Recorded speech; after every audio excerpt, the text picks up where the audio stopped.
Mas tudo bem. 4, 3. Olá, tudo bem com vocês? Sejam todos bem-vindos. Estamos iniciando mais um episódio aqui do Iletrados Cast. Eu sou o Rubening Felipe e está compondo a mesa aqui o host Diego Francisco. Nossa. E está aqui também conosco o doutor Jardim Olinto. É o quê, rapaz? Seja muito bem-vindo, doutor Jardim Olinto, por ter aceito nosso convite e ter vindo aqui conversar conosco. Obrigado, eu que agradeço esse espaço. Eu fiquei imaginando aqui, imagina você chegar lá no cartório e dizer como vai ser o nome desse menino, Jardim Olinto. Jardim não, Jandi, né? Jandi, né? E aí tem a sua construção na área do direito, né, Sim. né, Jandi? Sim, E é algo que é interessante, eu acho que é algo que move a sociedade, né? Porque a sociedade, ela tem conflitos e aí que precisam de mediadores, né?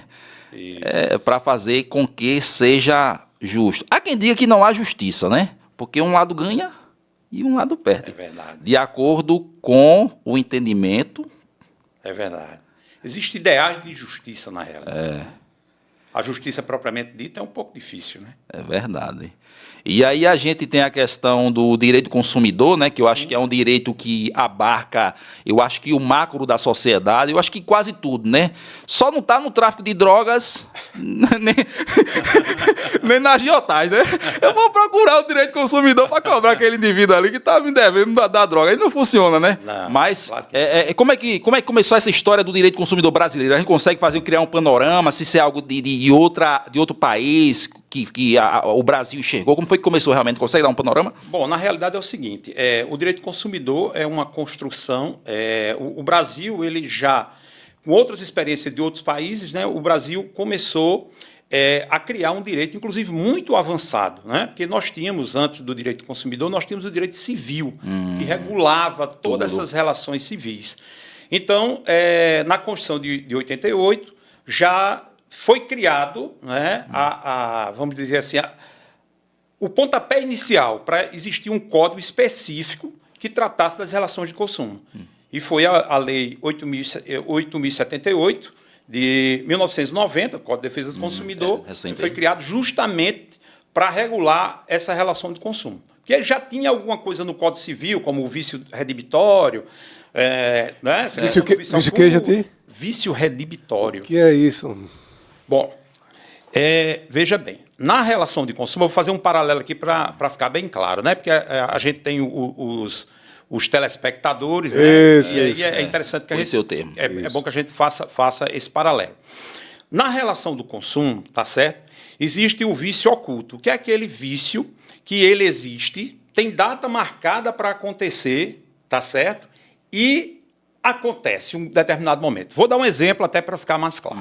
Vamos supor que você compre um veículo de uma determinada marca, tá? E esse veículo, daqui a 4 anos, ele vem aparecer um problema, por exemplo, na direção hidráulica. Sim. A direção, de uma hora para outra, ela ficou pesada e o consumidor ele viu que aquilo ficou diferente, né? E aí, isso aí é chamado do vício oculto. Inspiração deste vício oculto foi lá atrás, no Código Civil, do vício redibitório, que é mais ou menos a mesma coisa. Só que, como a lei é específica, foi criado o vício oculto, né? Entendi. Que é justamente esse vício, que ele está com data marcada para acontecer, né? É por isso, Diego, que existe os chamamentos das empresas, das grandes indústrias, né? Para que os consumidores, quando aparecem vários problemas de vício ou defeito... O recall, né? O recall, para que ele vá na concessionária para substituir aquela peça que apresentou o problema. Entendi. Né? E aí é muito bom a gente também traçar um paralelo entre vício e defeito. São diferentes, né? São diferentes, que inclusive alguns colegas militantes na área do direito, né, inclusive que têm acesso às grandes mídias do país, às vezes trata defeito e vício como a mesma coisa, quando na realidade não é.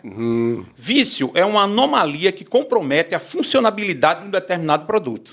Vamos supor, eu tenho um aparelho celular e de uma hora para outra, ele deixou de carregar. Ele é um produto viciado. Defeito é uma anomalia que compromete a funcionabilidade do produto e compromete a saúde ou segurança do consumidor. O mesmo exemplo, coloquei o aparelho na tomada, o aparelho explodiu. Beleza? O vício, ele não tem um potencial lesivo. Lesivo. Já o defeito, ele tem a capacidade de lesionar alguém. Isso, Seria basicamente- justamente a diferença é essa. Entendi. Muito interessante. E acho que isso é interessante, porque eu tinha até um caso que participou disso, do direito rebiditório, foi uma das coisas que a gente pontuou lá, de um veículo que a gente comprou novo e automaticamente ele apresentou alguns defeitos antes do término da garantia, né? Porque também tem essa colocação, né? Tem. Agora, veja bem. Quando o vício ele é oculto, independe... Do modelo. Do- Do ano. Não, independe do produto estar no prazo de garantia legal ou contratual. Mas aí o cara tem que provar, né? Defesa do consumidor, existe a inversão do ônus da prova. Existe a inversão do ônus da prova. Inclusive, é um dos direitos básicos do consumidor.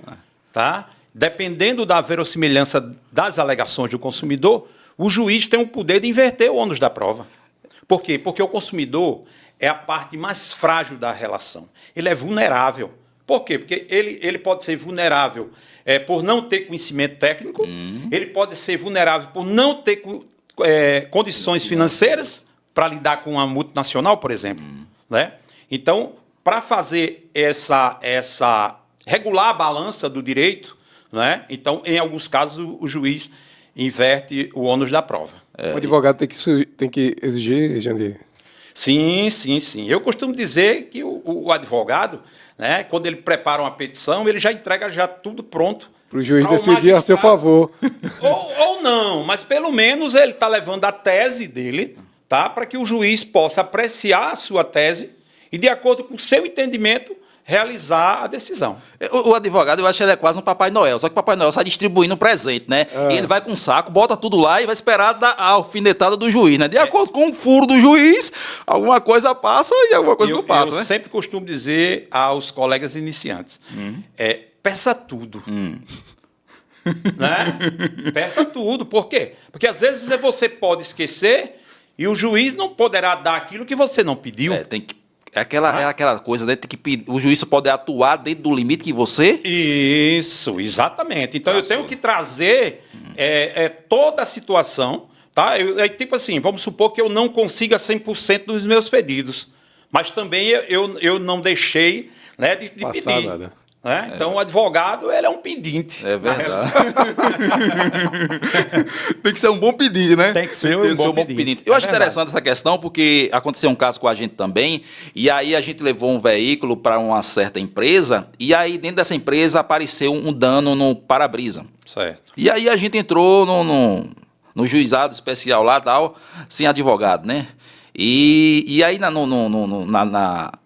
na sentença do juiz, ele alegou dizendo que não conseguiu provar de fato que o dano tinha sido causado lá. Entendi. E aí na peça lá, ou na petição, no fato pedido, eu tinha afirmado que eu passei 3 dias lá nesse local.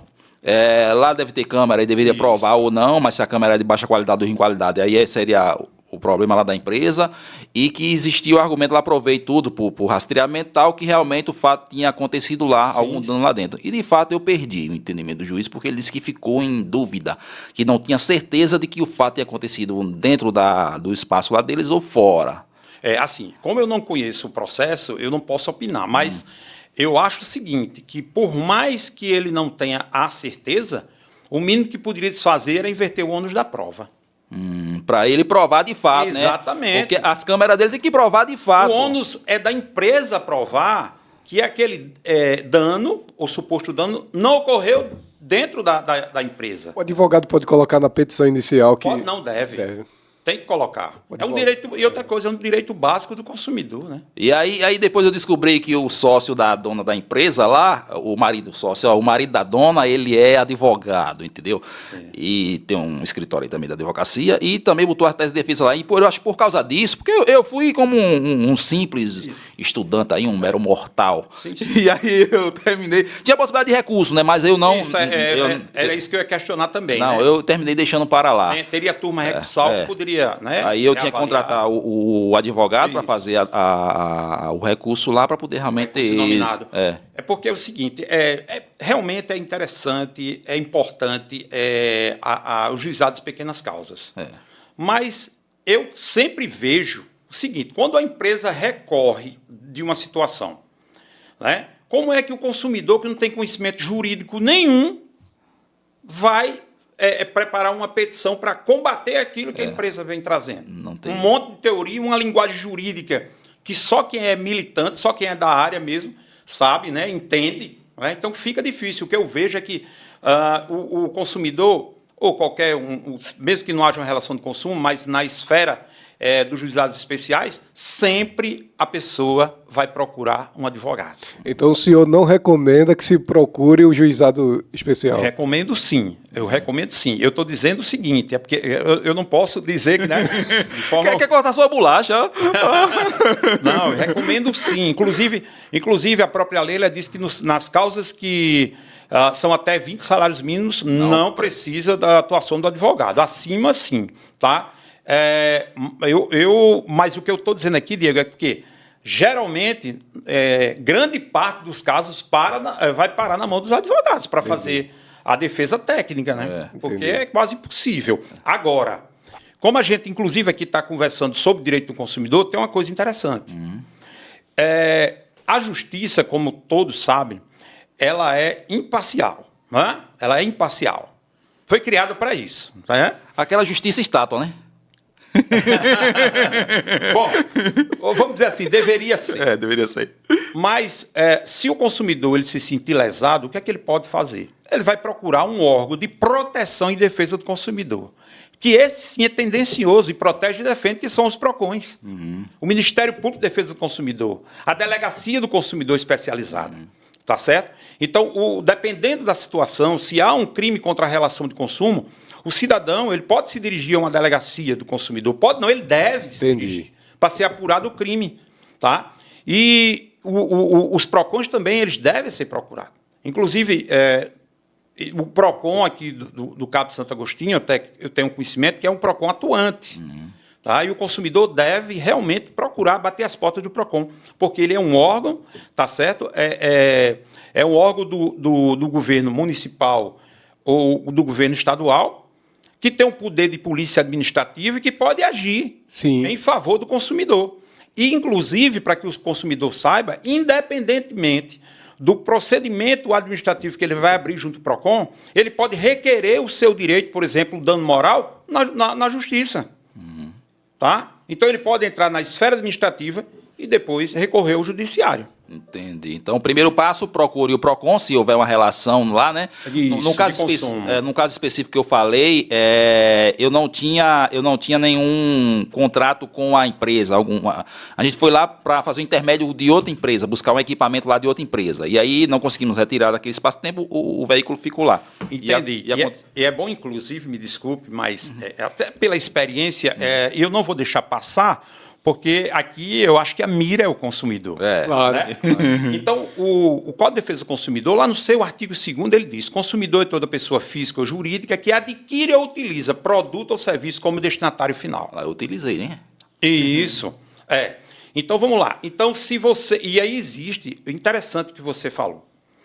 E aí, como uma conversa puxa a outra, às vezes você vai abrir uma reclamação no PROCON ou entrar na esfera judicial... por exemplo, e a nota fiscal não está no seu nome, mas você, por exemplo, uma TV da sua casa, a nota fiscal está em nome do seu pai, mas você utiliza, você é consumidor. Se o artigo 2º me diz que eu sou consumidor utilizando o produto, e esse produto, o destinatário final é minha família, eu posso sim demandar na justiça, eu posso sim abrir uma reclamação no PROCON. Tá? Então, o consumidor é aquele que também utiliza. O que tem que se levar em consideração, tá certo? Para fazer a diferenciação entre o consumidor, tá certo? E, por exemplo, uma empresa, porque a pessoa jurídica também pode ser consumidora, tá? Está comprando? É justamente saber se aquele ali está gerando capital. Se, por exemplo, eu comprei 10 aparelhos de celulares numa promoção, vamos supor, das Casas Bahia, sem fazer publicidade, e eu estou revendendo esses celulares. Não existe relação de consumo, por quê? Porque eu não sou o destinatário final. Tá? Eu comprei para gerar riqueza, para gerar lucro. Nesse caso aí, eu saio da esfera, eu passo a ser um fornecedor, porque o artigo 3º vai me dizer. fornecedor de outra pessoa física ou jurídica, nacional ou estrangeira, bem como os entes despersonalizados que desenvolvem atividades de produção, importação, exportação, tá? Comercialização de produtos ou de serviços, tá? Dentre outros. Então, se eu me enquadro nesse conceito, eu deixo de ser consumidor e passo a ser fornecedor. E aí quem vai garantir o meu direito não é o CDC. Aí vai ser o direito empresarial, vai ser o direito civil, dependendo da situação. Muito bom. Então, se o marido compra um fogão e a esposa que usa costumeiramente, ela é a consumidora final. Todos da casa são consumidores. Porque a alimentação ela vai ser produzida no fogão, né? O seu filho, ele vai, porque o fruto daquilo que está sendo feito, ele também vai consumir, ele também é consumidor. Nesse caso aí, doutor Jandir, esqueci de falar, mas vou falar para você, doutor Jandir foi diretor do PROCON Natal, né? É isso, eu fui, na realidade, eu participei do PROCON Municipal, eu entrei como chefe do setor de atendimento e defesa do consumidor, em seguida eu passei para diretor adjunto e diretor-geral. E depois, passado o tempo, eu fui convidado também para assumir o PROCON do Estado do Rio Grande do Norte. Eu fui diretor-geral do PROCON do Estado do Rio Grande do Norte. E foi também vereador, não foi? Fui vereador numa época aí atrás, mas isso aí ficou de lado, né? Ficou de lado. Ficou de lado. É uma experiência boa, né? Não, é verdade, com certeza. Inclusive, ajudou não só na formação do direito, mas também na discussão na Câmara também. Uma mão lava a outra, né? É verdade. Isso. E aí, vou voltar para a questão, só para vocês entenderem aqui, o doutor Jandir, a especialidade dele, o potencial que ele tem desenvolvido lá no estado dele, né? Que é o Rio Grande do Norte, né? Tal. E você vê essas questões todas com outra visão, tanto no defensor, quanto aquele que estava lá coordenando tudo e vendo as demandas que chegavam, e aí tem todo esse conhecimento mais amplo. E aí, eu sou agora consumidor, na minha casa a gente utiliza fogão, né? Não sei na casa desse letrado se ele utiliza fogão ou se ele usa esses meios mais modernos. Mais modernos, né? Eu vou comprar comida já feita para poder ser mais prático. Não, fogueira no chão. Então é uma boa, porque aí você está economizando um pouco de gás, né? As nossas reservas têm que ser protegidas. Mas aí eu tenho que fazer algum endosso, alguma certo preposto, alguma coisa do tipo. Não, porque a nota está no nome dele. Isso, essa é uma dúvida. Eu vou ter que provar. Não está no meu nome. Como é que eu vou provar? Eu vou ter que provar. Só pelo... Eu vou colocar, por exemplo, eu sou filho, meu pai viajou. Eu vou lá com minha identidade, eu provo que sou filho, né? Que resido naquele imóvel, e aí eu vou dar entrada. Tá certo? Tem alguns órgãos de proteção e defesa do consumidor que não abrem. Não tem que ser. Não, peraí. Ou a gente respeita o CDC do A ao Z, ou então rasga. Mas hoje em dia parece que a turma rasga até a Constituição. Rasga, é verdade. Ou não? Já faz tempo que a Constituição é rasgada, né? Primeiro os caras amassou, né? Aí amassou, aí disse, não, amassou e ninguém reclamou. Então já que amassou e ninguém reclamou, agora a gente vai rasgar um pouquinho. O cara de rasga um pouquinho mais. É uma Constituição que é toda emendada, né? É complicado. Daqui a pouco não cabe mais emenda, né? Não cabe mais emenda. Então tem essa questão aí pra você, ó, não precisa, você só tem que provar que mora, acho que um comprovante de residência pra você, né? Exatamente. Porque tem uma questão muito interessante, porque também tem a questão do entendimento do magistrado, né? Que aí é a figura do Estado. E eu acho interessante porque uma vez um magistrado aqui conversando com a gente lá na faculdade, e ele disse que ele tinha um pensamento de tutela antecipada, né? Que é outra questão interessante aí para o povo que muita gente não conhece e que é algo que é uma ferramenta que pode ser solicitada, né? Verdade. Hoje o juiz geralmente eles negam, né? Se não perceber prejuízo... Bom, então eu sou um advogado sortudo, viu? Tenho conseguido... É aquilo... Eles gostam de você. Eu acho que é interessante explicar o que é tutela antecipada. Isso. É a famosa liminar. É você ter uma verossimilhança das alegações que você tem. Existe o perigo imora, ou seja, o perigo da demora. Aquela demora poderá não dar eficácia ao meu objeto, ao meu pedido, né? Então, o juiz, dependendo, ele vai analisar caso a caso e vai conceder, né? Então, assim, e também é importante, né, que nós, profissionais do direito, a gente veja se realmente cabe a tutela antecipada. É igual a situação da banalização do dano moral. Tudo é dano moral. Tudo é dano moral. Você está entendendo? Então, assim, a mesma coisa, a questão também é ligada à tutela antecipada. A gente tem que analisar, enquanto profissional do direito, né, se ali existe, se ali tem pelo menos uma chance de um periculum in mora, né, para que seja concedido, né? Tá? Ver se o direito realmente é bom. Sim, né? sim. Se o direito é bom e se existe uma possibilidade do seu direito ficar prejudicado pela demora da decisão. Isso, exatamente. Se houver perda, o juiz dá uma sentença antecipada e deixa correr o processo. Basicamente, deixa correr o processo, exatamente. Aí no final, essa tutela ela pode ser suspensa, ou ela pode ainda continuar na própria decisão. Causar efeitos. Entendi. E aí ele comentando com a gente certa vez, ele disse o seguinte: tinha um magistrado que não, eu acho que ele não está mais, mas ele dizia que não concordava com essa questão da tutela antecipada. Fica difícil. Cada juiz com a cabeça. E o outro defendia. E aí, o que aconteceu? Aconteceu que chegou um colega lá, um advogado dele, e disse: magistrado, a gente precisa analisar esse caso aqui. E ele disse: a questão aqui é de tutela antecipada. Aí o outro magistrado disse: não, eu estou conforme o seu entendimento, já que o senhor não tem entendimento de tutela antecipada, eu também não tenho tutela antecipada aqui não. Aí travou. Entendi. Como travou, depois disso, acho que foi um santo remédio. Ele contando que aí o magistrado foi ver com outros olhos e aí realmente entendeu que a tutela antecipada cabia, né? Eu acho que isso mais anteriormente, lá no início, né? Deixa eu só te falar. Não é todas as situações onde o magistrado ele vai conceder a tutela antecipada, né? Tem que haver o fumus muniuro, que é a fumácia de um bom direito, e o periculum in mora, que é o perigo da demora daquela decisão. Então, você tendo esses dois requisitos, dificilmente o magistrado não vai conceder, não é? Porque, inclusive, em não concedendo, você tem uma instância superior. Para recorrer. Para recorrer. É igual o filho, né? O pai não deixou, ele vai fazer o recurso para quem? Para a mãe. Para a mãe, exatamente. A instância superior. Mamãe, ele não deixou. Tem que recorrer, é um direito, né? Tem que recorrer.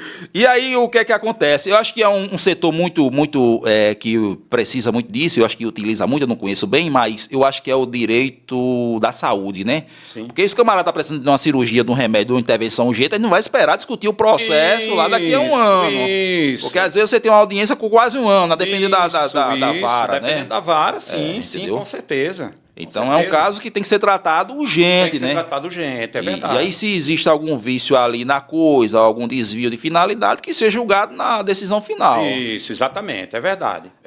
A gente milita muito também nessa questão ligada a planos de saúde, né? Que existe relação de consumo aí. E, na maioria dos casos, a gente vem conseguindo. Inclusive, também contra o Sistema Único de Saúde, né? Contra o Sistema Único de Saúde também. Aliás, contra o Sistema Único de Saúde, não, desculpa. Contra o Estado. Sim. Quando eu digo Estado, as 3 esferas. Sim. Tá? Então, a gente vai à procura de um direito da pessoa, por exemplo, que está lá precisando de um leito de UTI, com diagnóstico, e o hospital diz: não tem vaga. Entendeu? Então, nesses casos aí, os advogados demandam contra o Estado, os 3 entes federativos, e para fazer valer o direito daquele cidadão que está precisando de uma medicação, de uma UTI, enfim. E o mecanismo utilizado é a tutela antecipada, isso aí? A tutela antecipada. Olha aí. Porque não pode esperar. É verdade. É mais fácil ou é mais difícil brigar com o Estado? Nesse caso aí, de saúde? Não, de saúde não é. Não é difícil. Não. Inclusive, eu tenho uma decisão. Um juiz me concedeu no Rio Grande do Norte, logo no início da minha carreira. Inclusive, foi uma magistrada, foi uma decisão belíssima, que ela disse: vou julgar como magistrada. Aí fez lá, e depois como ser humano. Aquilo foi belíssimo, um clássico decisório, para mim, que eu, quando falo, ainda me emociono. Entendi. Eu acho que... Porque, na verdade, assim, existe aquela questão do juiz não incorporar, basicamente, os fatores emocionais, né? Isso. Mas, em certo momento, você tem que fazer o contrapeso, né? O fator da lei que você não vai fugir, né? Isso. Eu acho o seguinte, que eu acho que a experiência... A experiência é tudo. Eu costumo dizer o seguinte: quem nunca foi gerente de uma bodega não pode ser de um shopping. Como é que eu posso... julgar algo que eu nunca tive acesso, nunca vi, nunca passei fome, nunca precisei do Sistema Único de Saúde, porque eu tinha lá um plano de saúde que me dava direito a tudo. Aí é um pouco difícil, né? Não sabe na pele o que é que um cidadão passa, por exemplo, para conseguir uma cirurgia do sistema de saúde com 4, 5 anos. E aí se torna juiz. É verdade. Não é? Com essas prerrogativas. Entendeu? Né? Então, é difícil, né? Isso tanto no contexto do direito quanto no contexto de outros fatores. Teve até um caso aí recente, acho que foi ano passado, atrasado, do camarada que disse que parece que com R$800 dava até para investir. Porque pagava R$300 de aluguel e começou a fazer as contas, né? O cara assim, ô miserável, vem se colocar na condição desse camarada que está ganhando R$800 para tu ver, porque aí a questão de saúde dele é diferente da tua. Isso. Ele vai ter muito mais problema, porque onde o cara mora. Isso. Tem outros fatores. Já começou aí? Então você tem que perceber que o seu contexto é aquele. Vou olhar o outro mundo conforme a minha retina. Isso. Você não está no local lá, você não está na pele daquela pessoa. Então a gente tem que ter um certo cuidado, né? E a questão do direito também, o magistrado tem todo esse jogo de cintura. Mas a questão da experiência faz com que... Mas tem muitos magistrados. Eu tenho uma situação... Eu militei também no direito eleitoral um tempo, tá? E aí eu consegui, um vereador, ele perdeu houve uma suspensão do mandato dele lá, eu recorri, o juiz concedeu e eu fui para posse do cidadão. E estava lá, o colega advogado militante nessa região me apresentou o magistrado e ele me convidou ele foi in loco, uma pessoa que estava necessitando de uma determinada situação, e ele foi lá fazer uma visita na casa para decidir. E eu achei aquilo belíssimo. Fator social na veia aí, viu? Exatamente. Ou seja, eu não sei como eu não vivi, mas eu quero ver. E a partir daquilo ali ele vai tomar outra decisão com base no que ele vivenciou, né? Exatamente. O fato visto, ele faz toda a diferença, né? É verdade. Mas eu aqui estou falando, estou no meio de acadêmicos, de profissionais, então eu vou falar aqui como leigo. Eu sou iletrado. Perguntar como leigo. Mas a justiça não tem que ser cega, inclusive tem aquela representação. Como é que se encaixa a ideia da justiça cega no juiz que tem que ver detalhes que não estão aqui no processo? Não, para embasar a sua decisão. Eu acho que tem que ver, né? Para embasar a sua decisão. Porque você tem que analisar, e não é fácil você ser um magistrado, os freios e os contrapesos. Não é? Então, assim, como é que eu vou dar uma decisão justa se eu não conheço o tema, se eu não vivi aquele tema, se eu não vivi aquela situação, se eu não sei como é que um cidadão que mora num determinado bairro periférico, que passa 5 anos para fazer uma cirurgia ortopédica, quando na realidade era para ter feito em 5 minutos depois da ocorrência. Tá? Aí cai a situação da antecipação dos efeitos da tutela. Entendi. Aí às vezes não concede. Não concede por quê? Porque não sabe, nunca passou aquela situação. E eu acho que a gente teve um fato novo aí, dentro de outra ramificação do direito, né? Porque o direito é bem amplo. A gente está focando aqui, direito do consumidor, que eu acho que é mais amplo. Mas veio à memória aqui a questão da uberização, né? Como foi tratado, né? Como é que o magistrado vai dar certas decisões se ele não conhece realmente o cerne da questão, que é uma coisa nova, né? A gente percebe isso agora com a questão dos carros elétricos, né? Que a gente para e pergunta, por que esses caras conseguem fazer carro elétrico tão barato? E aí veio pro Brasil e está mostrando por que os caras conseguem fazer carro barato. Porque é trabalho de escravo, pô. Trabalho de escravo. Aí quer fazer o escravo aqui também no Brasil. Trouxeram um monte de chineses que aí agora foram até lá e vieram para cá. Os caras estavam sendo escravizados aí, conforme o Ministério Público do Trabalho e tal. Foi encerrado o contrato e tudo mais. Então, um fato novo, a questão da escravidão é outra coisa, mas a questão da uberização é um fato que você tem que enxergar, às vezes, em loco, nesse caso aí, ou com alguém que realmente tem uma vivência, uma experiência, um perito, sei lá, alguma coisa do tipo, para poder o magistrado ele embasar a decisão dele. E os magistrados, quase todas as situações, ele não tem a dúvida, ele vai contratar a expertise, quer dizer, contratar não, vai escolher ali de forma aleatória um técnico, tá certo, o perito, que tem a expertise, para embasar a sua decisão. Isso aí a gente vê direto, eu não posso falar o contrário. Então, nesse caso aí, são os olhos do magistrado, né? Talvez ele não vá lá em loco, mas aí ele tem alguém que vai lá. Mas importante, inclusive, esse ano, salvo engano, teve uma decisão favorável a um cliente meu, contra uma seguradora de automóvel, tá? Que o perito foi para lá, mas não convenceu a juíza. Eita lá. E a perícia dele era totalmente favorável à seguradora. Tá? E a juíza foi lá, analisou o processo, inclusive cuidadosamente, independentemente de ser a decisão favorável, tá? Mas eu estou falando assim, enquanto um operador do direito, a análise foi feita, muito bem feita pela juíza, que inclusive foi de encontro à perícia de um perito, né? Por alguns detalhes. Mais uma vez eu repito aqui, eu estou aqui no meio de operador da lei e um propenso operador da lei. Curioso. Mas você não é besteira também. E aí eu fico pensando aqui, a operação da lei não deveria ser puramente objetiva, friamente objetiva, Não. ao invés da subjetividade? Não. Eu acho que você tem que analisar os dois lados da moeda, né? Você não pode só aplicar a lei. Você tem que aplicar a lei ao caso concreto. Senão você vai acabar sendo injusto. A lei, ela foi feita para ser interpretada. Não foi para ser aplicada nua e crua como está aí, porque não precisava do magistrado. Era um computador, você sentava de frente para ele e ia resolver por você. Tem que haver a intervenção humana, a experiência de vida, o estudo, não é? Entendi. O conhecimento doutrinário, as decisões, a jurisprudência, para embasar o seu entendimento. Isso não é o efeito de massa de manobra, não? Esse discursozinho assim de que não vamos aplicar a letra fria da lei. Aí tu não conhece a letra fria da lei e tu fica calado. Não. Porque, vamos lá, se eu for aplicar a letra fria da lei, tem algumas situações... Está soltando piada para mim, René. Né? Eu vou ser injusto.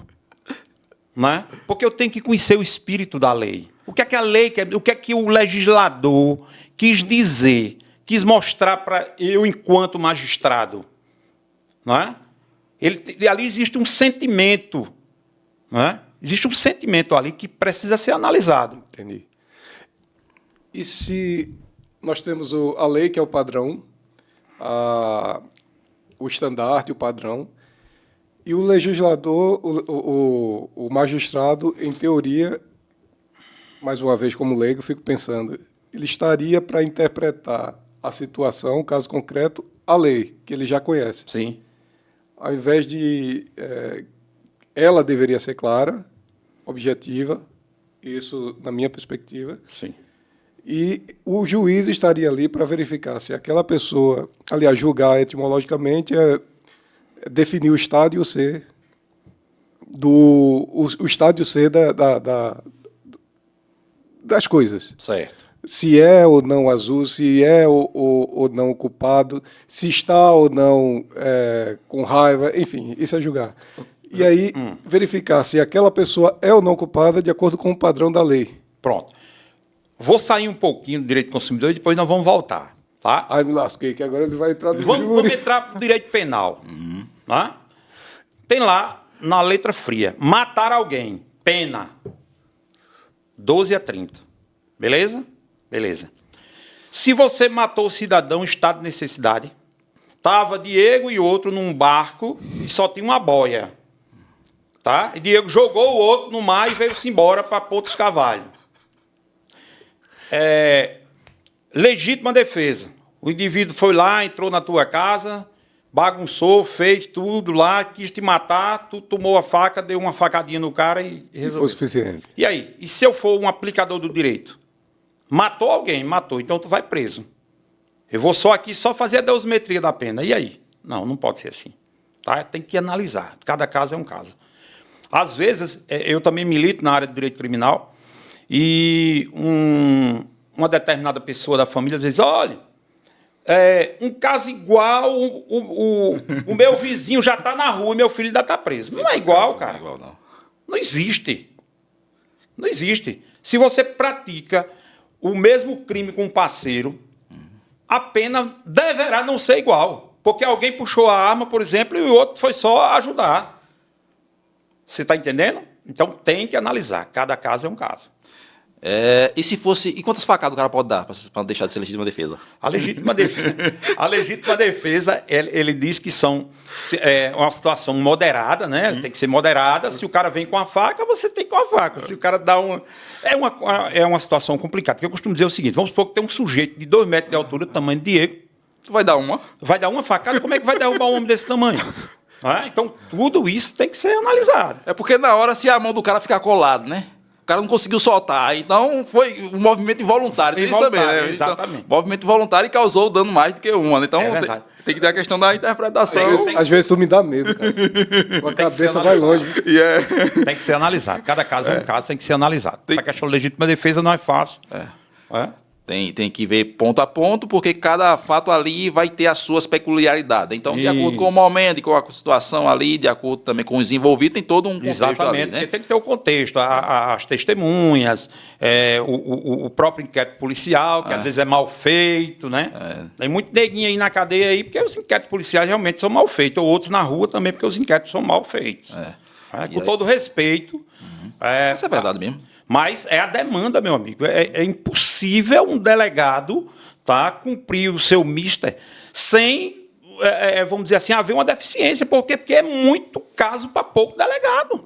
É brincadeira. Você percorre o Brasil inteiro.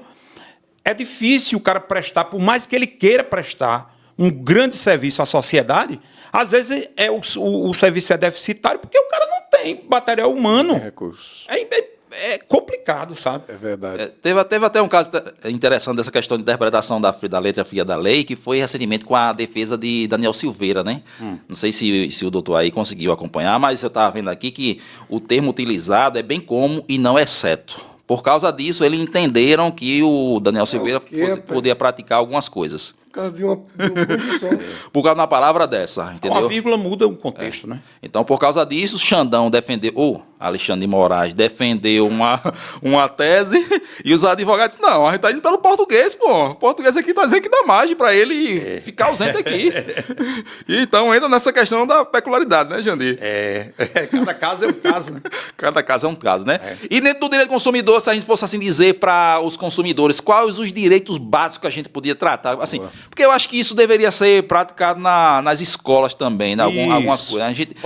Mas assim, eu acho que isso é questão doutrinária consegue dominar a massa. Eu só acredito nisso. Deixa o povo burro. E quando tu vai descobrir lá, tu tem que pagar uma fortuna para esses donos de faculdade para tu aprender uma besteirinha. No Brasil há uma inversão, né?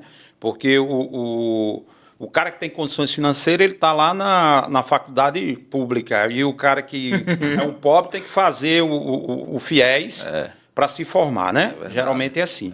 Tá? Respondendo a sua pergunta, se o cidadão brasileiro soubesse os direitos básicos que ele tem, tudo seria diferente. Quando eu estive diretor do PROCON do município de Natal, nós fizemos era o PROCON nas escolas. Então, a gente ia para as escolas municipais, né, para levar o direito do consumidor de forma bem leve, para que aquela criança entendesse e fizesse o efeito multiplicador com os pais, com os vizinhos, com os familiares. Inclusive, resultado dessa nossa atuação, a Petrobras convidou para que eu fosse dar uma palestra lá, porque ele tem aquele menor aprendiz, né? E o pessoal estava recebendo o recurso e, ao invés de comprar um tênis de acordo com as suas necessidades, estava comprando um Nike da vida, né? Então, gastando tudo aquilo ali, a gente foi falar sobre essa questão, né? A educação para o consumo, né? Então, a educação para o consumo é um direito básico do consumidor. O consumidor, ele também tem direito às informações claras, precisas e ostensivas, né, de qualquer produto ou serviço.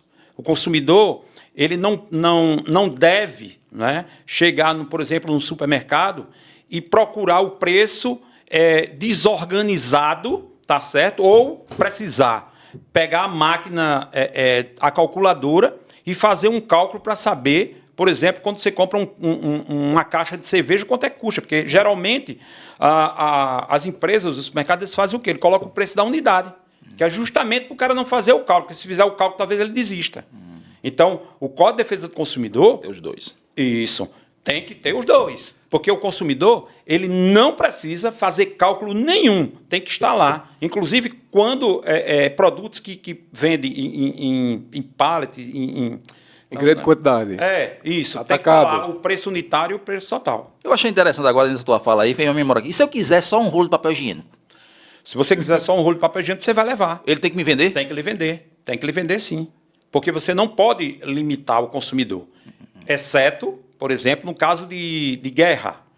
Tá? Um caso de uma situação, por exemplo, o rompimento da ponte, se não puder chegar o alimento até lá. Então, tem que ser justificado. Você tem que justificar o porquê você está limitando para o consumidor aquela quantidade de produto. Agora, tudo dentro da razoabilidade. Não é razoável uma família comprar 100 fardos de papel higiênico, né? Porque aí seria uma situação que foge, né? Tem que haver a razoabilidade. Essa é uma família cara, viu? A família cara, é verdade. Para ter um consumo desse aí. A própria inversão do ônus da prova, tá certo? É um dos direitos que o consumidor também tem. Né? Eu acho que outra coisa interessante dessa fala aí também, eu acho que é a questão da passividade do povo brasileiro. Né? O brasileiro parece que não foi criado na guerra feito os Estados Unidos, a questão da Europa, né? Então, dessa questão da passividade muito grande, né? É pouquinho, deixa pra lá. Deixa pra lá. Isso termina levando para outros fatores, né? Inclusive, viu, a inspiração da criação... A Gaia também é assim? A inspiração da criação dos juizados especiais foi justamente isso. Você dá a pessoa que tem ali uma pequena causa para resolver, que ela tem a porta de entrada, o judiciário, né? Então, você não precisa contratar um profissional, quando repito, até 20 salários mínimos, né? Então, o cidadão vai lá e dá entrada no seu processo. Porque tem situações que, para o advogado, o trabalho é tão grande quanto uma situação maior. Sim. Né? Então, às vezes, o profissional diz, olha, vai fazer a escolha. Para mim não dá, porque não tem condições. Aqui o valor é muito pequeno, por isso que tem um juizado especial. Entendi. Entendeu? Entendi. E aí facilita, né? Mas também há essa questão de enxurrada de processo também, né? Às vezes o cara parece que foi brigar uma vez, eu vi, parece que o cara comprou aqueles cartão de crédito telefônico, e eu acho que ele tinha direito, parece que era, não sei se era 20, 30, chamasse lá, e tal, e o cara só veio com 18, não, ficou faltando 2, tá ligado? Aí o cara foi lá importunar o juiz, rapaz, por causa de 2 ligações, ou era 2 minutos, sei lá, que tinha aquela parada. Mas aí é um vício aí de quantidade, né? Era um vício de quantidade. Vício de quantidade. E ele tem direito, sim. É o direito, né? Mas aí, será que são esses pequenos casos que deve bater a porta do judiciário ou dos órgãos administrativos para que as empresas saibam que os órgãos governamentais estão podendo, estão ali fazendo o direito do consumidor valer. Eu achei meio incoerente. Isso não falaste da passividade do brasileiro e, ao mesmo tempo, coloca esse exemplo como negativo. Olha, que incoerência é essa? Eu sou imparcial, entendeu? Eu sou imparcial. Então, eu falo dos dois lados aqui, né? Mas, assim, só pegando esse termo aqui dos dois lados, isso não atrapalha o judiciário também, não? Porque você está movendo uma máquina por causa de coisas simples assim? Você está movendo uma máquina por causa de coisas simples. Mas, vamos lá. Eu tenho o direito, está lá garantido... Advogado do diabo. De abrir as portas do judiciário, está aberto para que eu possa adentrar e fazer valer o meu direito, por mínimo que seja, tá certo? O Estado é quem tem que se virar. A gente tem que bater as portas do judiciário mesmo, para ele prestar o serviço. É verdade. Concordo. Tá certo? Concordo. Ele tem... Vire. Você está entendendo? Então... Olha, o Dr. William Douglas, vou falar porque o cara eu admiro, ele acho que é desembargador do Rio de Janeiro, ele zerou os processos. Ele criou um mecanismo lá que utilizou, ele tem auxiliares? Tem. Ele utilizou os auxiliares a rodo. Ele zerou os processos dele. Mas, às vezes, o próprio judiciário, eu não sei o que é. Por exemplo, agora mesmo, antes de sair o recesso do judiciário, um cliente meu já estava com o alvará pronto há 30 dias e todo dia eu mandava mensagem para o fórum. Olha, ajude, já está aí. E os caras ficavam protelando. Você está entendendo como é? Então, a maioria dos processos eles podem ser reduzidos com ações pequenas. Vamos dar atenção a esses aqui para resolver e zerar. Tem casos que eu acho que realmente... Eu acho que tem gente que namora com processo. E eu não duvido, não. Só Leva pode pra ser. casa, né? Na época tinha físico, né? Agora ficou mais difícil, Ficou né? Que é digital, né? Leva o computador. E aí fica lá namorando com ele. E aí a questão de procurar realmente, de fato procurar se está sendo lesado, né? O brasileiro tem isso, mas o que a gente percebe de práticas abusivas na tua experiência de vida lá, assim, porque geralmente é feito o crime, né? O crime geralmente ele se repete, né? O crime. Só muda alguns detalhes ali, mas basicamente é a mesma maracutaia ali em qualquer esfera, né? Eu faço uma analogia, tá? Entre o criminal e o consumidor, tá? Então, o criminal, quando tem polícia na rua, iluminação, saneamento básico, diminui a criminalidade. Isso é fato, tem estatística que demonstra isso aí. Você tendo o PROCON atuante, fiscalizando, vai diminuir. Por quê? Porque os comerciantes vão passar a respeitar. Agora, a partir do momento, por exemplo, no Rio Grande do Norte tem um fiscal para fiscalizar 167 municípios, meu amigo. É humanamente impossível. É humanamente impossível. Tá? A pergunta é, o Estado quer fiscalizar isso? Quer? Olha, não é querer. É Obrigação. uma obrigação constitucional, né? O cara tá descobrindo, porque o cara sabe que isso é humanamente impossível, um camarada só para fazer verdade. toda essa situação. É verdade. Então é uma má vontade realmente do poder público, né? É um descaso. O PROCON do Estado do Rio Grande do Norte sequer tem uma sede. Mas isso é porque quem é mais prejudicado. Isso hoje, né? Entendi. Hoje não tem uma sede.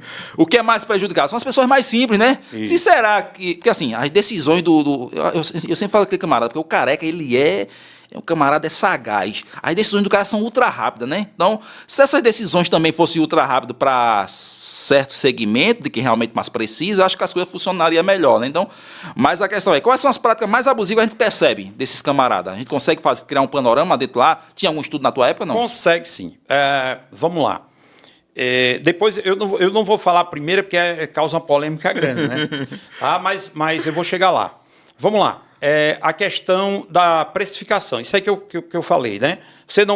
Você outorga crédito a alguém, mas você não coloca lá quais são os juros que vai aplicar e etc. Você não coloca o valor total, coloca lá uma prestação. Né?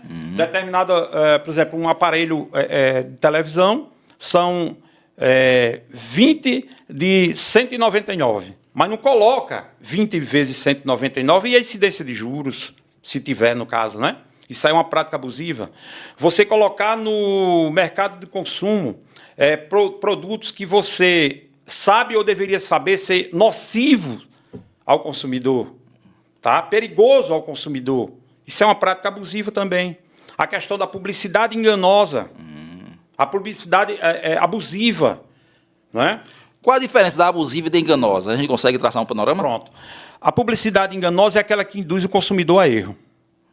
Tá? Coloca no... Veicula... Pronto, essa que eu falei agora, por exemplo, da TV. Você não tem o cálculo, o valor total, para que a pessoa faça um juízo de valor, faça o cálculo lá e vê que não vale a pena. Que não vale a pena. Tá? Então, o consumidor simplesmente vai lá, quando chega lá, diz... Por apenas 20 prestações de R$100. Mas essa apenas prestação de 100 e poucos reais, tá, juros de tanto, entendeu? O valor alto, etc. Tá? E abusiva é aquela publicidade que ela coloca o consumidor, vamos dizer assim, numa situação prejudicial, tá certo? Quando uma criança, por exemplo, que não está preparada para absorver uma determinada publicidade de um produto que está... Aqui, por exemplo, antigamente, não sei se é da época de você, mas era da minha, compre batom. Era a tua? Compre batom. É da minha. Tá? Pra mim, não. Isso aí é uma publicidade abusiva, né? Ficava na que mente, excita a violência. É um outro exemplo de publicidade abusiva. Tá? Entendi. E aí, eu acho que é outra questão interessante aqui, dentro do contexto de postos de combustíveis também, né? Sim. Eu acho que isso é um problema grave em todo o Brasil. Né? às vezes a gente fica pensando que a gente não sabe realmente que domina essas paradas, né? Rapaz, e coincidentemente, e a gente não combinou absolutamente nada aqui, né? Até porque eu não combino, aconteceu uma situação, né, que eu saí, eu era diretor-geral do PROCON do Estado do Rio Grande do Norte, e trocou o governo e eu ainda permaneci 3 meses lá. Porque acredito eu, que estava fazendo um trabalho que a sociedade aceitou, que era justamente fiscalizar os postos de gasolina. Eita, rapaz, da mina. Tá? E, coincidentemente, né, após os 3 meses de um outro governo, porque o normal é quando entra o governo, coloca todo mundo para fora, porque é um cargo de confiança, eu devo ter mexido com algum coleguinha. Né? Claro. Aí, deve ter sido. Bom, se você pegar aí o Google, você colocar o meu nome aí e tal, você vai ver várias reportagens que saíram na época, justamente falando sobre isso, que o diretor do PROCON foi exonerado em meio às fiscalizações aos postos de combustíveis. Por quê? É interessante. Você tem um posto de combustível que ele está encravado numa área que tem um IPTU elevadíssimo, você tem uma mega conveniência, um banheiro com ar-condicionado, 20 frentistas trabalhando, segurança, toda uma logística, e outro tem um posto de combustível num local onde o IPTU é baixo, só tem 2 funcionários e uma bomba, e o cara pratica o mesmo preço do combustível no posto que tem todo esse aparato, e o outro que não tem absolutamente nada. Me explica o que é isso. Cartela. E ainda faltou um detalhe, o banheiro velho sem porta. Sem porta, e você não consegue nem chegar perto. O cheiro já faz. Diego, eu não consigo entender como é que você consegue aplicar o mesmo preço nas duas situações. É complicado, hein? Dá para entender? Não. Não é o que o pessoal chama de cartel, né?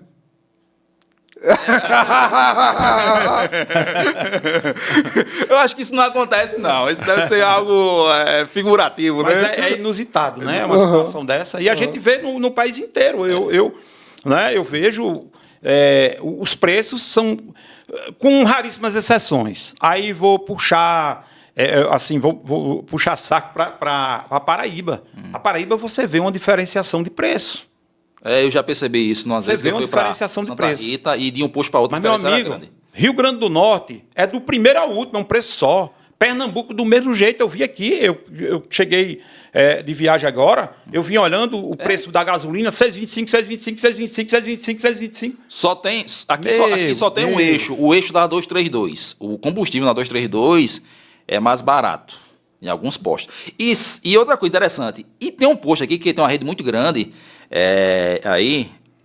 Eu não vou falar de camarada porque isso não convém, né? É melhor ficar quieto. Mas é a mesma rede, o camarada tem uma série de postos aí, e os postos dele na 232 tem preço mais barato de outro que não é perto da 232. Entendo. E é menor. Ó, o posto da 232 do cara tem sei lá, umas 20 bombas. O outro perto da 232, bem pertinho mesmo, acho que dá 2 km a entrada. Menor, ainda mais caro. Eu não consigo entender como é uma coisa daquela. É complicado. E eu acho que faz justamente interessante. Eu acho que bate muito no PROCON, porque de vez em quando as fiscalizações batem nessa questão dessa turma aí, né? Em São verdade. Paulo e Rio a gente já sabe que tem a galera ali que domina a turma. Ela vai. Mais uma parceria entre os PROCONs e o Ministério Público do Consumidor, tá certo? E a própria Delegacia do Consumidor é interessante, né? Porque aí tem que apurar. Porque supostamente poderá estar havendo a ocorrência de uma cartelização, supostamente. Eu não tenho como... Até porque a gente estava ainda implementando a fiscalização para chegar A conclusão, né? à conclusão. Aí eu não posso dizer se existe ou não existe. Agora, que é uma situação, vamos dizer assim, de muita coincidência, né? Aham. Quando acabará essa coincidência no Brasil, hein? Sei lá. Então. A questão da responsabilidade solidária. Tem essa questão também da responsabilidade solidária, né? Porque aí fica jogando um para outro. Como é que é essa questão também? Vamos lá. Enquanto advogado, eu costumo dizer aos colegas, inclusive que estão iniciando, entre contra todo mundo. De que forma? Bota no pacote. Vamos supor que eu comprei o meu cliente comprou uma TV, levou para assistência técnica e a peça está demorando a chegar. Bota todo mundo. Todo mundo vai responder solidariamente. Deixa que o magistrado, lá na sua decisão, ele vai colocar lá a decisão pesada para quem merece peso e mais atenuante para quem merece atenuar, mas que todos respondam solidariamente. E a responsabilidade solidária, para que o consumidor que está nos assistindo aí, para ele entender, é o seguinte, que quando há um vício num produto ou um defeito, que eu já falei a diferença entre um e outro, que o consumidor vá fazer valer o seu direito, é difícil, por exemplo, ele bater as portas de uma fábrica, por exemplo, a Philco. É mais fácil ele bater as portas das Casas Bahia, da Milena, enfim. Comerciante. Né, do comerciante. É muito mais fácil ele bater as portas do comerciante para resolver essa situação.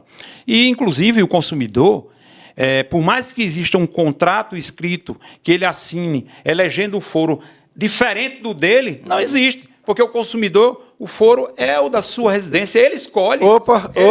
É bom repetir, por favor, Jandir. Se o consumidor... Essa para mim... Pois não. Por favor. Vamos lá. Se o consumidor... Sempre tem lá no contrato, se você ler, o foro elegível para lidar com esse problema é fulano de tal. Eles elegem lá o foro. Por exemplo, vamos supor... Tu sabia disso? Da matriz. Aí, geralmente, você vai assinar um contrato em São Paulo. Existe relação de consumo. E o foro lá já está no contrato pré-determinado lá, de que você só pode movimentar um processo na Justiça de São Paulo. Se existe relação de consumo, não. O consumidor vai escolher. Se ele vai, por exemplo, se o consumidor mora aqui em Pernambuco e ele fez um contrato em São Paulo, se há relação de consumo, ele pode abrir uma demanda aqui. E a empresa que se vire para mandar os advogados ou contratar advogados aqui do Estado. Entendeu? Então é importante que o consumidor também saiba esse direito. E aí responde o comerciante que vendeu. O comerciante, a assistência técnica e o fabricante. Também. Responde os três solidariamente. E para quem está começando, o doutor manda, bota os três. Os três. Porque assim, a responsabilidade, tá certo? O próprio nome fala, solidário. Né? Então vai ter que um pegar na mão do outro e responder na justiça. Não é subsidiária. Entendi. Ela é solidária na relação do consumo. Tá? E outro tema importante que você ainda não perguntou, eu vou lembrando aqui, a gente vai falando, né? Os fornecedores de produtos ou serviços, eles respondem independentemente da existência de culpa. Culpa no direito, o cidadão ou a empresa, ela age de três formas: negligência, imprudência ou imperícia.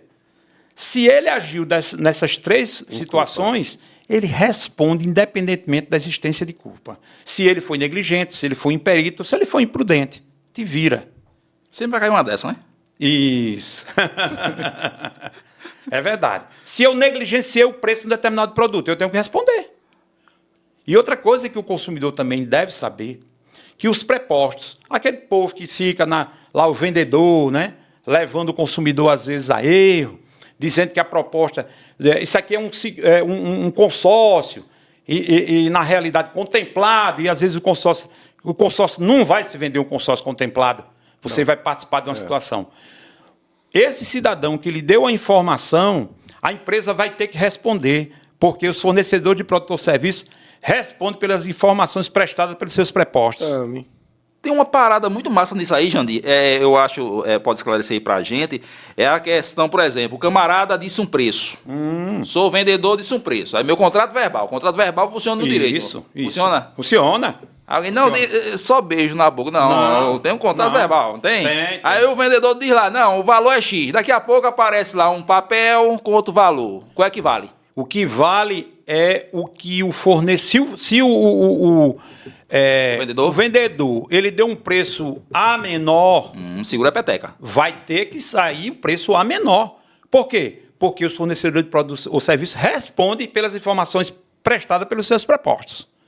Tá? O que o consumidor tem que fazer nessa hora, e aí o juiz não vai conceder, acho eu, a inversão do ônus da prova, aí o consumidor vai ter que provar. Tipo, você foi com sua esposa, manda ela filmar o cara te ofertando esse preço. Tá entendendo? Tá? Vamos fazer feita PM, andar com uma câmerazinha aqui no peito para negociar. Mas é isso. Tem situações... por exemplo, o próprio Código de Defesa do Consumidor, ele diz que aquele produto que chegou na sua casa sem você pedir... É crime? Não é crime, mas é amostra grátis. Rapaz! Antigamente existiam aquelas enciclopédias que o pessoal mandava para casa e depois mandava o boleto. Como as pessoas não conheciam, comia, pai, mas... Tinha que pagar, etc. Agora não, gente. Olha, se alguém mandar para sua casa uma Ferrari, receba que é seu, viu? O CDC diz isso. Entendi. Tem uma questão aqui interessante também nesse contexto novo, né? A gente consegue criar um panorama, porque, por exemplo, teve a derrubada do X, né? Sim. Recentemente aí. E aí tem questão do direito do consumidor ali também, né? Sim. De quem é a responsabilidade ali. Porque assim, você tinha um produto ou um serviço ali vendido pelo X, sei lá, alguma coisa do tipo, e de uma hora para outra alguém derruba. Alguém quem? Rapaz, para mim... O judiciário? É isso que tá... Eu tô querendo entender.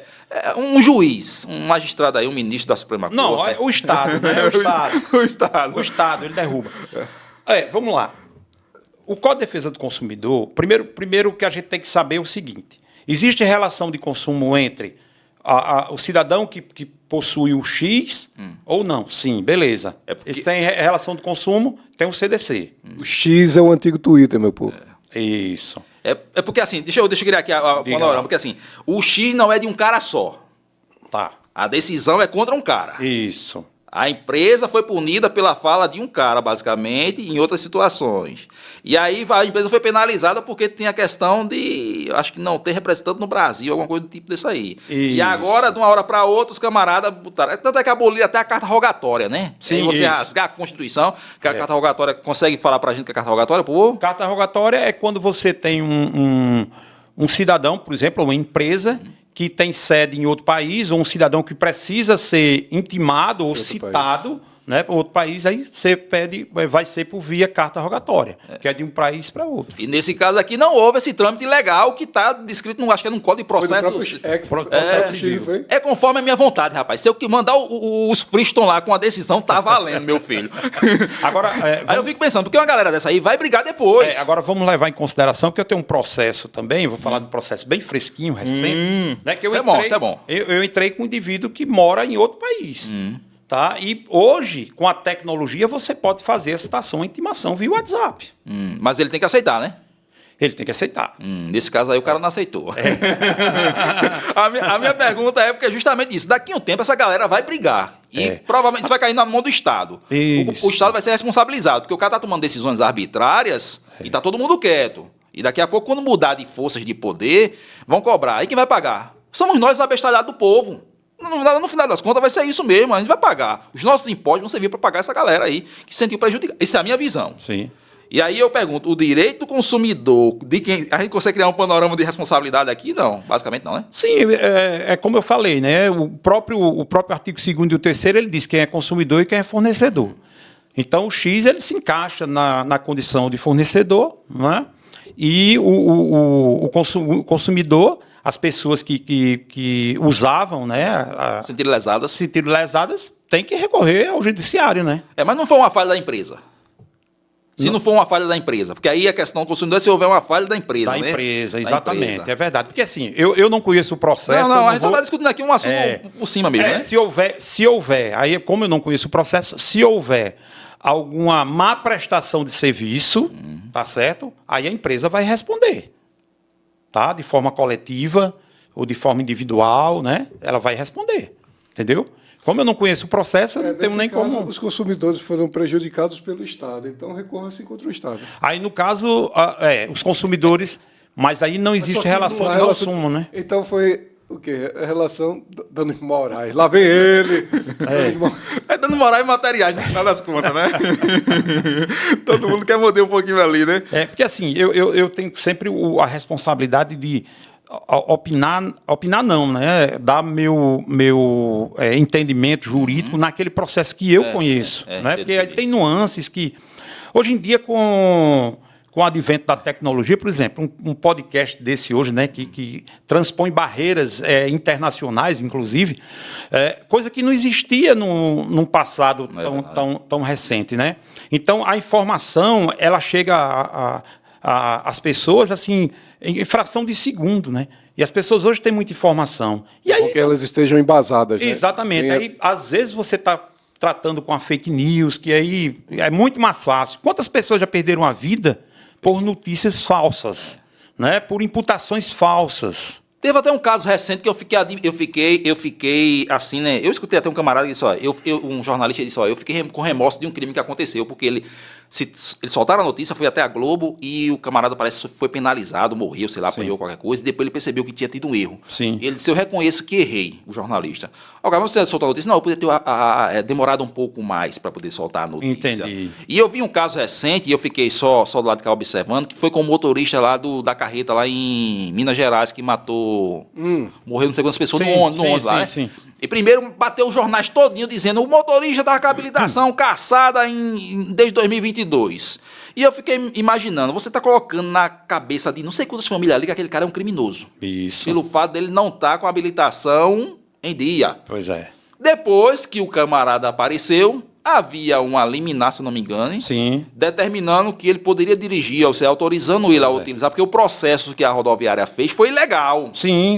E agora... Para chegar a isso aí, o estrago estava feito, né? O estrago Na já tava reputação do feito. cabo. É verdade. Então, eu tenho muito cuidado com as notícias que chegam. Isso é os meus, eu estou falando de meus oficiais, né? Porque E agora é complicado, né? O nosso país ele é um país dividido, né? É verdade. 50%. Então, se você é Flamengo, é tal coisa. Se você é Vasco, é outra situação. Então, eu prefiro ficar no meio termo, assistindo a tudo, de cima do muro, olhando, né? Para depois, quando sair a situação real, a gente poder validar ou não aquilo que foi veiculado. Eu tenho muito medo de opinar. É verdade. Claro. E eu só gostei porque a camisa dele não reflete fake news. A cor da camisa dele. De forma alguma. Eu não tenho partido, não. É porque essa questão de Jandir, doutor Jandir. Você vê como a coisa hoje, o país é dividido, né? Você está vendo aí? Se eu soubesse, tinha vindo de branco. Da paz, final de ano, né? Eu sou da paz. Eu deixei para vestir branco amanhã, eu era para ter vindo logo hoje. Coisa boa. Mas aí a gente percebe que tudo que está eu fico imaginando, eu fico observando, porque tudo que está na internet é aquele jogo de poder da turma da internet e a turma das televisões, né? Se está na internet é fake news. Se está nos meios, digamos assim, tradicionais, é informação correta, verdadeira. E muitas vezes não é. Não é. E os caras não vão ter a capacidade de desmentir, não, porque vai prejudicar eles. Então é melhor a gente ficar. É verdade, porque assim, os dois segmentos, se não tiver responsabilidade, vai dar notícia falsa, porque a notícia falsa ela não foi criada no Brasil nem no mundo agora, não. Desde que mundo é mundo, Agora, a diferença é o poder da veiculação. É verdade. O poder... Essa ponte que caiu, tinha um vereador filmando na hora que a ponte caiu. Onde é que você ia ver isso há tempos atrás? Quando chegasse essa informação aqui, já fazia 3, 4, 5 dias, uma semana. E do jeitinho que o pessoal queria. Isso, e contar da forma... É verdade. Não, a ponte era boa, foi um abalo sísmico, né? O Dinete e os homens responsáveis podiam... Olha, fulano de tal... Veja aí como é que você vai veicular. Rapaz, deixa eu te falar, eu tô com tanto medo de ponte. Eu já tinha medo de ponte há muito tempo, né? Nós temos uma ponte lá em Natal, que chama a ponte Newton Navarro. É a do suicídio, é? Isso, exatamente.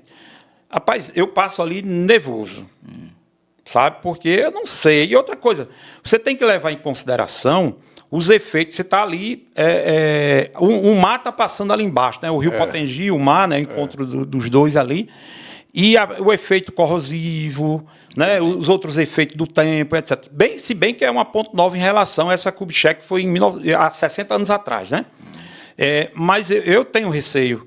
Por quê? Porque o pessoal não faz a fiscalização adequada. E quando faz, o governo omite. Né? Se omite da sua responsabilidade para chegar lá e recuperar. Né? É verdade. Mas assim, hoje existe muito isso. Se eu não gosto do que tu fala, é fake news. Pelo amor de Deus, a gente tem que ter realmente por moderação, né? Se não existem as mídias mais novas para fazer isso, a gente não ia nem saber que o camarada lá, o superintendente do DENIT lá, ele era psicólogo. Era o conselheiro da ponte. Pois é. Ao invés de ser um engenheiro para tratar de coisas mais técnicas, sei lá. Eu estou falando como leigo, né? Como um mero espectador. Mas aí um psicólogo...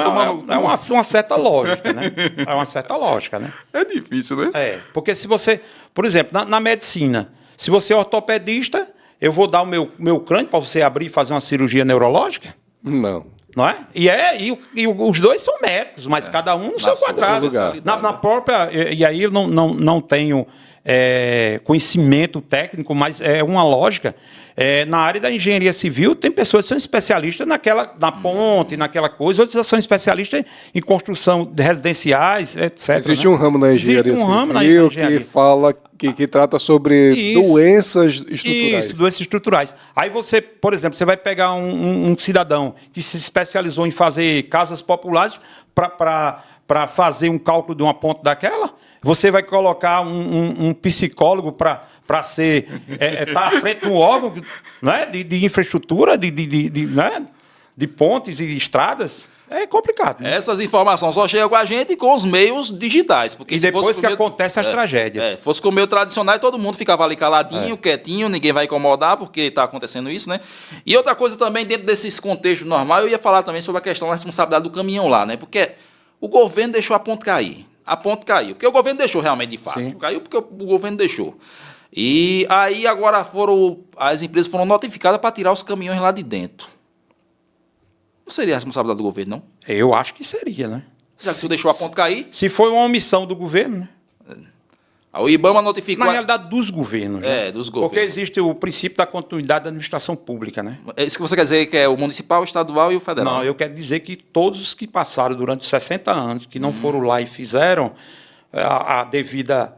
Né? O dever de casa, todos são culpados. São responsabilizados. Então. Todos são responsabilizados. Porque, assim, a gente tem que entender o Estado como Estado. E não o Estado como política. Não é? Entendeu? Então, assim, se existe o princípio da continuidade da administração pública, se eu deixei e não fiz, tu que assumiu, tu vai ter que fazer. Depois o outro assumiu, vai ter que ter responsabilidade. O Estado é um ente despersonalizado. Isso acontece no Brasil? Deveria, mas deveria, né?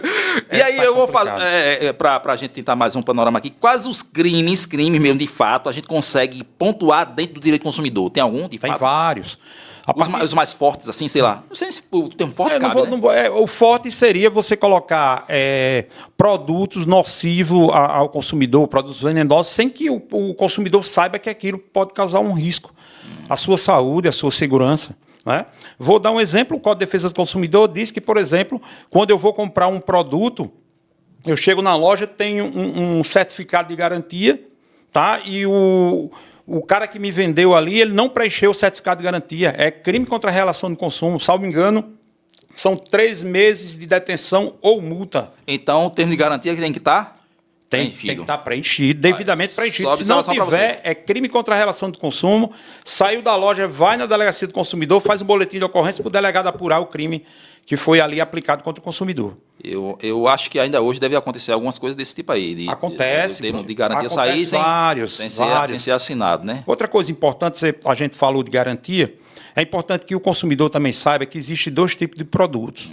Os produtos duráveis e os produtos não duráveis. Sim, prazo de reclamação. E o prazo também da garantia. Né? Então, os produtos não duráveis, tá? Que pode ser... Geralmente são gêneros alimentícios, são 30 dias para você reclamar, tá? Se esse produto apresentou um vício. E se o bem é durável, são 90 dias, ok? Então, não precisa existir um termo expresso, tá? Por quê? Porque lá, quando eu dei o conceito de fornecedor, eu disse que os entes despersonalizados, ou seja, que não têm personalidade jurídica, são fornecedores. Então, se você vai nos camelô, no Xing Ling da vida, aqueles chinesinhos, japonesinhos que vivem aqui, né? Estamos invadidos. Invadidos. Você vai comprar lá e o cara diz, não, aqui a garantia é até sair da loja. Isso não existe. A garantia. Porque a garantia de produtos duráveis são 90 dias, independentemente de haver o termo expresso. Ele se responsabiliza. Isso é chamado de garantia legal. Legal porque está no Código de Defesa do Consumidor. Tá? Então, repetindo. Produtos não duráveis, 30 dias de garantia. Produtos duráveis, 90 dias de garantia. Além da garantia legal, essa que está no código, existe a garantia do fabricante, que é a garantia contratual. É de 1 ano, né? 1 ano, tem alguns que são... Eu comprei um refrigerador agora que foi 10 anos de garantia no motor. Ah, é verdade, os compressores, é isso mesmo. Agora, lembrando ao consumidor, o Código de Defesa do Consumidor também fala o seguinte, que as garantias, elas somam, ou seja, Se eu tenho 90 dias de garantia legal, que está no Código de Defesa do Consumidor, e mais 12 meses da garantia contratual, eu tenho 15 meses de garantia, se dentro do contratozinho lá do certificado de garantia não disser ou for omisso, que está incluso os 3 meses da garantia legal. Isso é importante, repete aí. Vou repetir. É o somatório, não é o agrupamento, né? Não. Vejam bem, se o consumidor for comprar um determinado produto, ele abre o certificado de garantia. Se no certificado de garantia estiver dizendo, por exemplo, que o produto tem 1 ano de garantia, incluindo os 90 dias do Código de Defesa do Consumidor, o consumidor só tem 1 ano, beleza? Entendi. Mas, se nesse certificado de garantia disser que o consumidor tem 12 meses de garantia e omitir a garantia legal, as garantias somam. Aí você passa a ter 1 ano e 3 meses de garantia. E se você contratou aquelas garantias estendidas, vai somar também. Se a garantia estendida for de 2 anos, você vai ter 2 anos da garantia estendida, 1 ano do fabricante, 3 meses da garantia legal. Quase eterna. Entendeu? Tá? Então, mas lembrando, pessoal, você vai ter direito aos 3 meses a mais, se no certificado de garantia for omisso que os 90 dias da garantia legal não está inclusa. Tá certo? Entendi. Eu acho que eu tenho uma boa. Eu acho que a gente teve uma boa conversa aqui com o doutor Jandir aqui. Ótimo, esclareceu. Eu ia perguntar uma pergunta aqui mais descontraída. Qual é melhor? É ter um êxito em processo judicial ou andar de motorhome? Mudou na encruzilhada, né? Peraí, qual é? Foi mais. Qual é melhor? Uma sentença transitada em julgado favorável ou andar de motorhome? Andar de motorhome. É verdade. Entendi, né? Sim, andar de motorhome. Por quê? Porque eu acredito que quando você anda de motorhome, você já teve algumas sentenças favoráveis. Aí você pode pegar a estrada, né? Para fazer. Eu acho interessante porque assim a gente ficou sabendo, né, que aí tinha essa questão toda de andar de motorhome aí por algumas cidades, pelo país. Eu acho interessante porque acho que todo mundo tem que fazer alguma coisa que a gente desopile e favoreça a sua vida, porque a gente, a situação brasileira é difícil, né? E a gente tem que, às vezes, eu digo, você se presentear, né? Com algumas coisas. Eu acho que isso é interessante na vida. E assim, eu costumo dizer o seguinte, que eu amo o que eu faço, né? Eu sou advogado por paixão. E assim, o fato de estar passeando, viajando, eu estou analisando o direito também, porque eu estou tendo experiências novas, eu estou vendo situações que, enquanto cidadão, eu não aceito. Tá certo? Por exemplo, a gente pagar um IPVA tão caro e ter umas estradas tão destruídas, sabe? As estradas tão destruídas, sem sinalização, sem absolutamente nada. Né? Então, assim, é um momento de reflexão. Por exemplo, a gente conhecer culturas novas, pessoas novas, tudo isso é muito bom, mas o apaixonado pelo direito, em todo canto que ele enxerga direito. Teve outra função, trabalhou profissional e outra coisa? Não? Ou a primeira atividade profissional foi direito mesmo? Eu já fui locutor de rádio. Eita! Lá atrás. Eu fui vendedor, né? E sou músico também. Eita! Acho que isso é interessante. Aí se achou com o direito, né? Acho interessante. Tem uma vantagem boa aí que ele faz motorhome, porque é igual Roberto Carlos. Roberto Carlos, quando vai fazer show, ele leva o vaso sanitário dele. Ele tava de luva aqui, rapaz. O cara de luva desceu do jato lá com luvas na mão para não ter contato com as partes comuns, entendeu? E ele anda com um assento sanitário. Um vaso sanitário. Isso aí não tem problema com o Jandir, não? Porque o Jandir já anda no motorhome ali, né? De forma nenhuma. Eu sou simples e a minha paixão, meu respeito só é a Jesus Cristo, que é o Criador. Esses outros comedores de rapadura igual a mim, eu não respeito não, meu filho. Viu? Tem uma coisa interessante, Jandir, que eu vim do Espírito Santo um dia desse de veículo para cá, e aí eu vim apertado e parei no posto para abastecer lá em Alagoas, e quando eu cheguei no banheiro tinha que pagar R$3. Pode ou não pode? Pode. Ele pode cobrar? Pode. Pode cobrar sim. Aí eu cheguei lá, quando eu cheguei no banheiro, porque a gente chega nos postos de São Paulo, na Rede Grau, não estou fazendo propaganda aqui não, mas os caras têm uma rede muito grande, tem uma rede também, eu esqueci agora o outro nome, tanto São Paulo, eu já vim do Paraná para cá de carro, né? Então, já vim do Paraná uma vez, já vim de São Paulo uma vez, já vim de Espírito Santo 2 vezes. Sim. De veículo. E aí eu passei por várias situações. E aí, você chega nesses outros locais, você vê os caras com postos enormes, e com postos realmente que dá vontade do cara dormir dentro do banheiro do cara. Dormir, é verdade. Limpo, bem cuidado. Aí quando o camarada chega em certo... No nosso estado é uma vergonha. E quando cheguei em Alagoas, o cara tava me cobrando R$3. Não, mas pega uma ficha lá na frente, você pode usar aqui o banheiro. Aí tem o preço do banho e o preço da mijada. Tem que fazer igual o Roberto Carlos, andar com porta-pote. Ai, Deus do céu. Vai me ter esse problema. Doutor Jandir, muito obrigado por ter aceito o nosso convite. Valeu, Jandir. Eu que agradeço. Tem alguma recomendação final que quer deixar aí para o povo? Olha, a recomendação final é a seguinte, gente. Nós temos muito direito.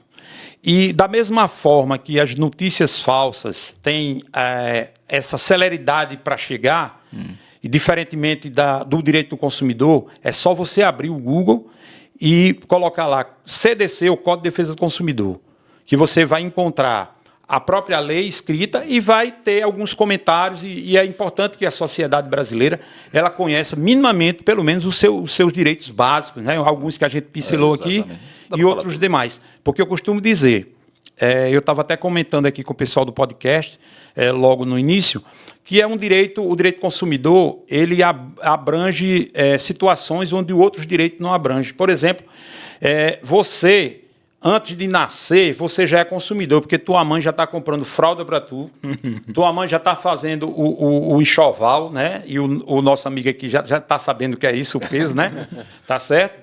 E quando você morre também, né? Você passa a vida consumindo, e quando você morre, você tem que comprar o caixão, tem que comprar a mortalha, né? Depois que lhe enterra, tem que... Se for um cemitério privado, você vai ter que pagar ainda as prestações para manter lá os seus restos mortais, né? Então é interessante. Nesse caso aí, o cara só não vai usufruir, né? Só não vai usufruir, é verdade. Ele morreu trabalhando no caixão, quem vai receber é quem ficou vivo, né? Mas é direito do morto ainda, né? Enquanto não for realmente extinto. É verdade. Eu quero agradecer a vocês que ficaram conosco até esse momento, seja dia, seja tarde ou seja noite. O meu muito obrigado. Mas não posso esquecer do momento do ofertório. Você pode contribuir com meu filho, curtindo e compartilhando para que outras pessoas tenham acesso à informação. Mas aqui é informação sem tendência, é informação sem fake news, é a informação lá do CDC, que é o Código de Defesa do Consumidor Brasileiro. Obrigado a todos, fiquem com Deus. Tchau, tchau.